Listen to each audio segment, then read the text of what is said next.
രാജ്യത്തെ ഏറ്റവും നീളം കൂടിയ കടൽപ്പാലം മുംബൈയിൽ 17,843 കോടി രൂപ ചെലവിൽ നിർമ്മിച്ച ഈ 6-വരി പാലം ദക്ഷിണ മുംബൈയിൽ നിന്നും നവി മുംബൈയിലേക്ക് എത്താനുള്ള യാത്രാ സമയം 1 മണിക്കൂറിലധികം ലാഭിക്കും.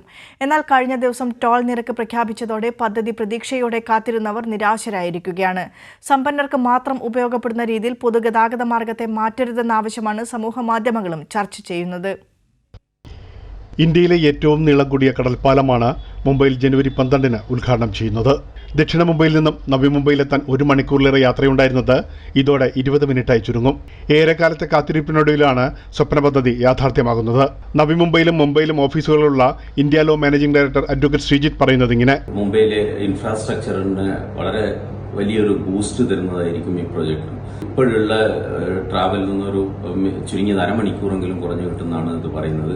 ന്യൂ മുംബൈയിൽ അവിടുന്ന് പൂനെ ഹൈവേ എക്സ്പ്രസ് വേയിലേക്ക് നേരിട്ട് കണക്ട് ചെയ്യാവുന്ന നിലയിലേക്കാണ് ഈ പ്രൊജക്ട് ബിൽഡ് ചെയ്തിരിക്കുന്നത്. 5 വത്സര പദ്ധതിയായി തുടങ്ങിയ ഇതിന്റെ നിർമ്മാണം 2018 മുതൽ ആരംഭിച്ചതാണ്.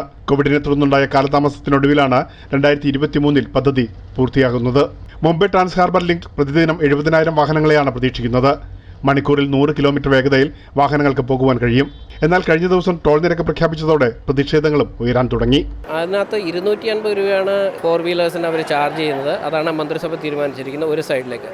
അപ്പോൾ ഒരാൾ നവി മുംബൈയിൽ വന്ന് തിരിച്ചു പോകാനായിട്ട് 500 രൂപ മുടക്കുക എന്ന് പറഞ്ഞു കഴിഞ്ഞാൽ സാധാരണക്കാർക്ക് ഇതൊരു വയബിളായിട്ടൊരു ഓപ്ഷനായിട്ട് തോന്നുന്നില്ല. ഇതിനെ ജനകീയമാക്കിയില്ലെങ്കിൽ ഇതിൻ്റെ ഉപയോഗമോ അല്ലെങ്കിൽ ഇതിൻ്റെ പർപ്പസോ മീറ്റ് ചെയ്യാൻ വലിയൊരു ബുദ്ധിമുട്ടായിരിക്കും തോന്നുന്നു. വികസനം സാധാരണക്കാരന് കൂടി അവകാശപ്പെട്ടതാണെന്നും പാതയിലൂടെ ടോൾ ഫ്രീ ബസ് സർവീസ് ആരംഭിക്കണമെന്ന ആവശ്യവും മുന്നോട്ട് വന്നു. ഞാൻ എന്നും ഇവിടുന്ന് പ്രഭാദേവി പോണ ആളാണ്. അപ്പോൾ ഇത് തീർച്ചയായിട്ടും ഉപകാരപ്പെടുന്ന ഒരു ഇൻഫ്രാസ്ട്രക്ചറാണ്. കമേഴ്ഷ്യലി എനിക്ക് എത്രണ്ടും വയബിൾ ആവുമെന്ന് എനിക്കറിയില്ല. ഒരു ഫ്യൂൽ കോസ്റ്റ്, റണ്ണിങ് കോസ്റ്റ്, അല്ലെങ്കിൽ ഞാനൊരു ക്യാബ് എടുക്കണമെങ്കിൽ ക്യാബിൻ്റെ കോസ്റ്റ്, പ്ലസ് ഇതിൻ്റെ എൻട്രി എക്സിറ്റ് ചാർജസും തിരിച്ചു വരാനുള്ള ചാർജസും, അതുപോലെ കമേഴ്ഷ്യലി എത്രണ്ട് വൈബിൾ ആവുമെന്ന് എനിക്കറിയില്ല. സമ്പന്നർക്ക് മാത്രം ഉപയോഗപ്പെടുന്ന രീതിയിൽ പൊതുഗതാഗത മാർഗത്തെ മാറ്റരുന്ന ആവശ്യമാണ് സമൂഹ മാധ്യമങ്ങളും ചർച്ച ചെയ്യുന്നത്. ഞങ്ങളെല്ലാം വളരെ പ്രതീക്ഷയോടെ നോക്കിയിരിക്കുകയായിരുന്നു അത്.